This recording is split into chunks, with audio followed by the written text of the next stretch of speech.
All right, it's Monday. Let's go. Just finished a pressure washing job. I'm on my way to do a haul. I'm excited. Wanted to talk a little bit about ways to pay your mortgage down faster. For most of us, the largest expense we're ever going to make is our mortgage. And it simultaneously is the greatest hindrance to us building wealth. I mean, imagine whatever your mortgage is, if you had that extra dollars every single month to invest in a Roth IRA, an IRA, a mutual fund, directly into the stock market, whatever the case may be. However, it's extremely important because that's where we live, it's where we raise our kids, where we spend time with our significant other, etc., etc. So, one way you can pay your mortgage down faster, I saw one method, it's off of the Velocity Banking channel, called chunking the mortgage.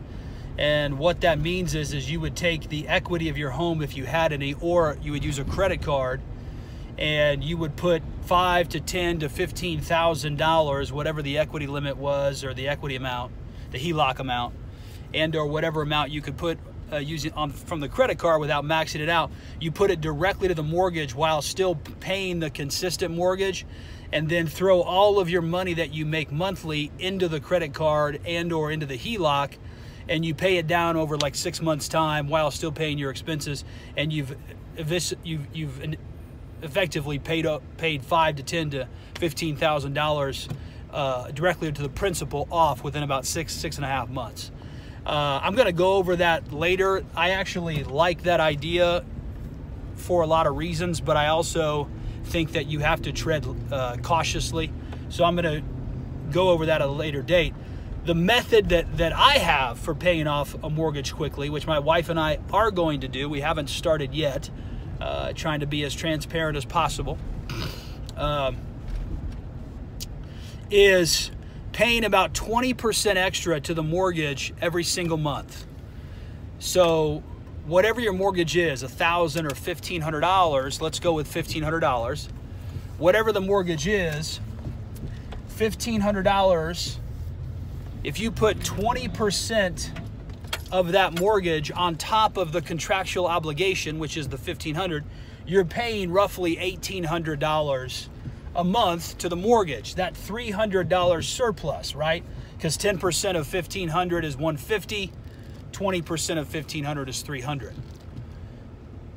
That $300 surplus you're paying on top of the contractual obligation goes directly to the principal. Over time, over the life of that year, that means you would have paid roughly $3,600 directly to the principal of that mortgage loan, which is where the interest is derived.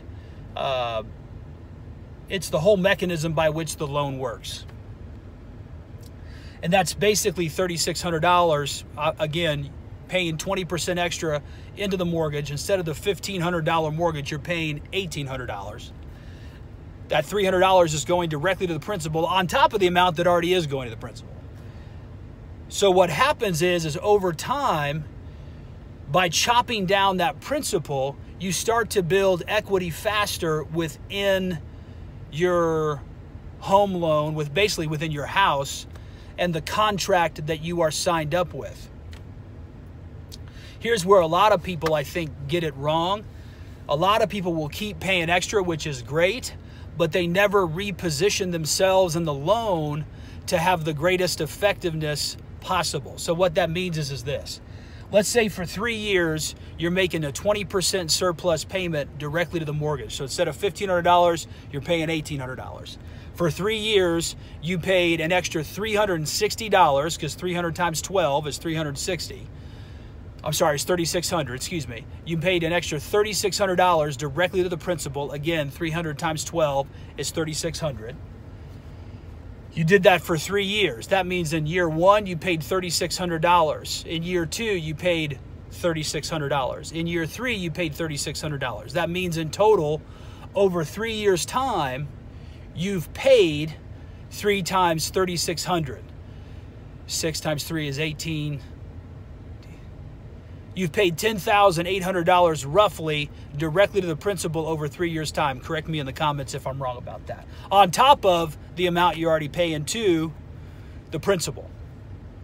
At that point, in my opinion, and my wife and I are going to do this, what you want to do is actually go to the bank and re-sign, or rather restart, that 30-year and or 15-year mortgage. This works really better with a 30-year mortgage. A lot of people, I think, are doing a 30-year mortgage. So this is mainly about a 30-year mortgage. I think it could work with a 15-year one as well, but it may not behoove you to do that. I mean, in 15 years, if 3 years is almost obviously a third of that contract. So I don't know if it behooves you to do that. But on a 30-year mortgage, after you've paid 20% directly to the principal over 3 years or 2 years, whatever the case may be, this all depends too on how much money you put down on the house. I don't know.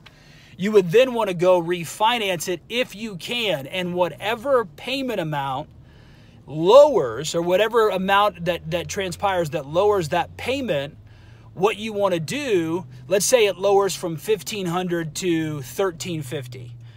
You continue to pay the $1,800 payment you were always paying. Now, there's a downside to this. The downside is not restarting the loan and not re-upping yourself for interest, because if you keep this going, you're going to pay a fraction amount of the interest that you were anyways. The downside of it, that's because you're paying money directly to the principal.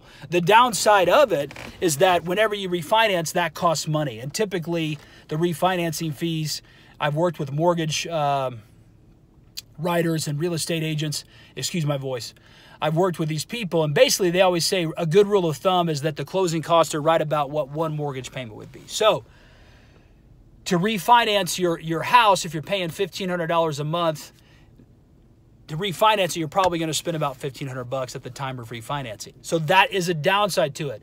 All of my concepts are more expensive in the immediate now. However, they're far cheaper and they're far more effective for you in the long run. But you'd have to pay that refinancing cost. But once you did, and once you reset the loan for another 30 years, maintaining the discipline to keep paying that surplus amount, you've now added, let's say again, if it goes from $1,500 to $1,350, these are generic numbers, it's an example. But let's say your contractual obligation now, the amount that you have to pay is only $1,350. You continue to pay $1,800.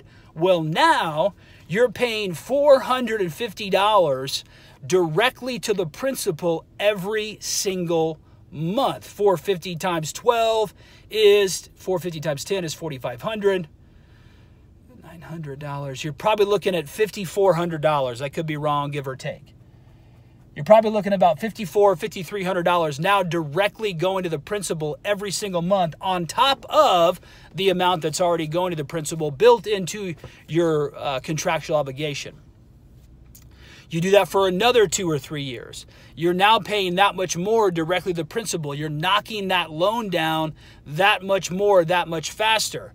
You then refinance again. And the reason why is because you always want to reposition yourself and your debt for the greatest degree of success.